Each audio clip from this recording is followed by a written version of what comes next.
vont distribuer plus d'amendes. Je le répète, là, les amendes varient entre 1000 et 6000 $ par personne.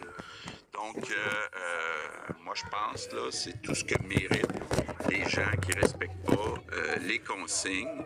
Donc, je demande aussi aux maires, mairesses des grandes villes, s'assurer que leurs policiers, là, que ça soit respecté.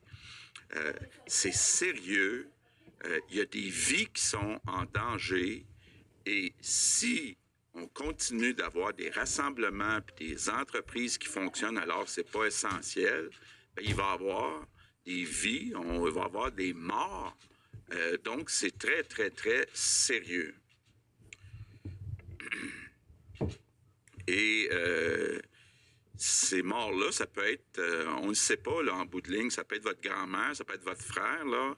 Donc, soyons plus solidaires que jamais. Soyons moins tolérants. Il y a déjà des dénonciations. Je pense qu'il y en a eu 7000 hier aux policiers. Ben, les gens qui voient là, que les consignes ne sont pas respectées, je pense qu'on est rendu là. Maintenant, le bilan de la journée, malheureusement, on a 3 nouveaux décès, donc on est maintenant à 36. Je veux offrir mes sincères condoléances aux familles, aux proches de ces 3 nouvelles victimes. On a maintenant 5518 cas, c'est une augmentation de 907.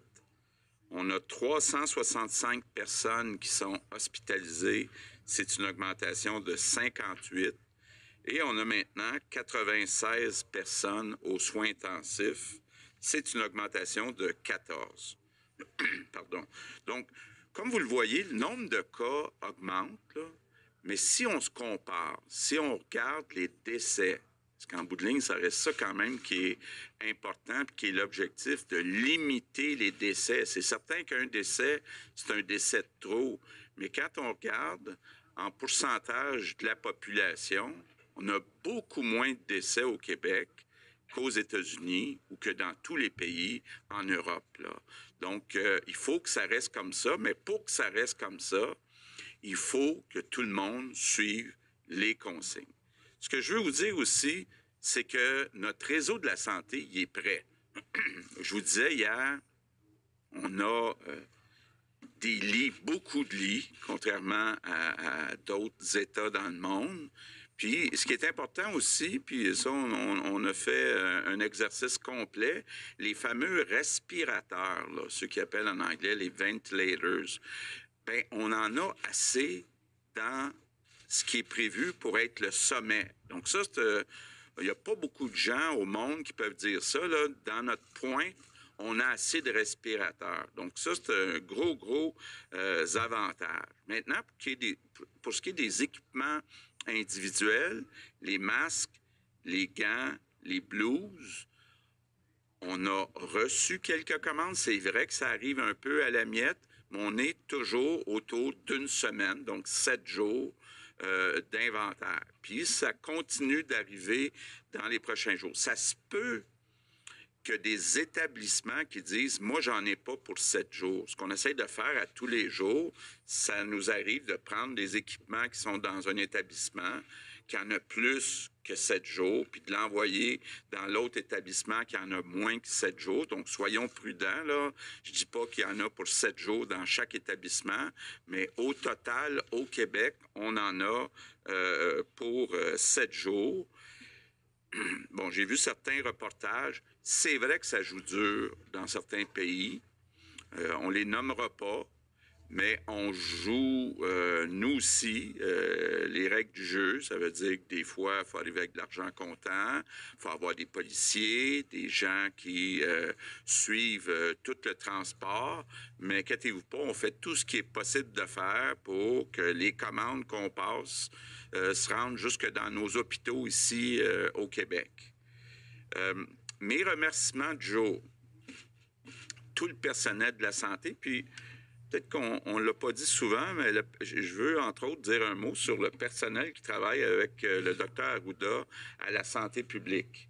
On a des centaines de scientifiques, Je pense que ça, c'est un grand avantage qu'on a au Québec.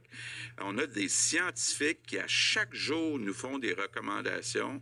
Moi, je veux leur dire un énorme merci parce qu'ils travaillent jour et nuit. Bon, évidemment aussi, il y a tout le personnel qui travaille avec le sens du devoir, avec humanisme auprès des malades. Je leur dis merci, mais je pense que ça prend un peu plus que des merci. Ça prend aussi des gestes concrets.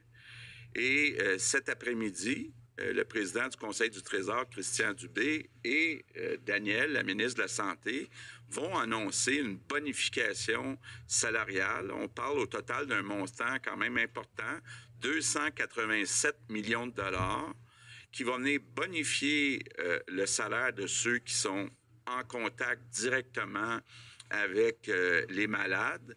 Puis, entre autres aussi, parce que je pense que c'est là qu'il y avait le plus de travail à faire, les préposés dans les résidences privées.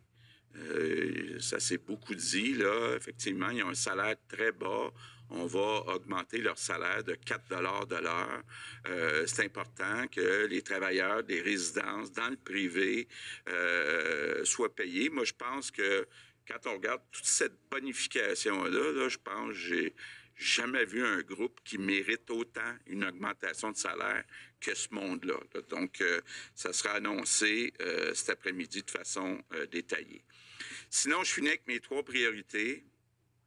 Plus que jamais, on ne sort pas, à moins que ça soit absolument nécessaire. On ne sort pas. Je ne veux pas qu'on vide les épiceries, mais si vous êtes capable d'aller moins souvent à l'épicerie, c'est une bonne idée. Et quand vous sortez, même à l'épicerie, même dans vos marches, toujours 2 mètres, puis pas de regroupement dans les parcs. Et quand vous revenez, vous vous lavez les mains comme il faut avec du savon. Donc, moi, je suis convaincu que si tout le monde, mais je dis bien là, absolument tout le monde respecte les consignes, on va sauver des centaines de vies au Québec.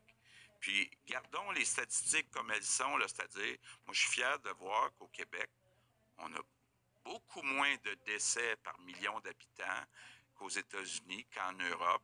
Donc, il faut garder ça comme ça. Merci tout le monde.